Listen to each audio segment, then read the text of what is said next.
இந்த night shift வேலை பார்க்குறீங்களா உங்களுக்குலாம் என்னோட முதல் கண் வணக்கங்கள். ஐயோ அப்பா பெரிய விஷயம் தாங்க. எப்படிங்க வாரம் மாற்றிட்டு இருக்கீங்க? போன வாரம் வந்து நைட்டு, இந்த வாரம் பகல். உங்கள் மேனேஜருக்கு என்ன நினப்புன்னு தெரியல. அவனுக்கு என்னமோ பேப்பர் தானே இருக்கு, சும்மா நைட் பகல் மிட் நைட் அப்படின்னு என்ன வேணால் எழுதி கொடுத்துருவானுங்களே இருக்கு. ஆனால் உடம்பு எங்கத்துக்கு போகிறது? காலையில் வந்து பார்த்தீங்கன்னா தூக்கம் இல்லை, மத்தியானமும் தூக்கம் இல்லை, நைட்டும் தூங்குறது இல்லை.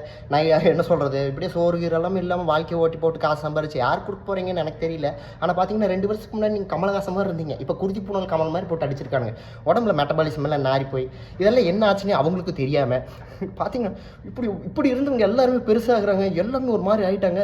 என்னன்னு கேட்டால் காசு எல்லாம் சம்பாரிச்சு வச்சுருக்காங்க. எதுக்கு அப்படின்னா ஹாஸ்பிட்டல் கொடுக்குற கட்டுறது நாட் குட்டுங்க. ஏன்னா நல்லா உங்கள் மேனேஜர் பார்த்து நல்லா கேளுங்க, எப்படி நல்லா இருக்கியா, என்ன இப்படி போட்டிருக்க ஷிஃப்ட்டு, வாரம் ஷிஃப்ட்டை மாற்றாத, சனிக்கிழமை இப்படி, ஞாயிற்றுக்கிழமை இப்படி ஒவ்வொரு நாள் மாற்றி திங்கள் செவ்வாயின்னு ஒவ்வொரு நாள் நைட்டு ஒவ்வொரு நாள் பகலுன்னு இருந்தால் வாழ்க்கை என்னத்துக்கு ஆகிறது? என்ன ஒரு நைட்டில் ஒரு பகலில் புதைச்சிருவானுங்க. அதனால் என்ன சொல்கிறேன்னா, ஷிஃப்ட்டுங்கிறது வந்து பார்த்திங்கன்னா ஒரு அட்லீஸ்ட் ஒரு டைமிங் வந்து ஒரு 3 to 6 months ஒரு பீரியட் டைம் வந்து கொடுத்து அப்படி ஷிஃப்ட் மாற்றினா தெரியாது. இவனுக்கு போட்டுக்கு இஷ்டத்துக்கு இவனுக்கு எழுதுறது தானே எழுதி விட்டுருவானுங்களாட்டு இருக்குது. இங்கே பாரு கண்ணே, நீ வந்து இப்படி ஷிஃப்ட் பார்க்கணும், இன்றைக்கி நைட் இன்றைக்கி பகல் இப்படி பார்த்து பொழப்பு எப்படி ஆகிறது? பொழப்பு எப்படி ஆகிறது இல்லை நான் கேட்குறேன்.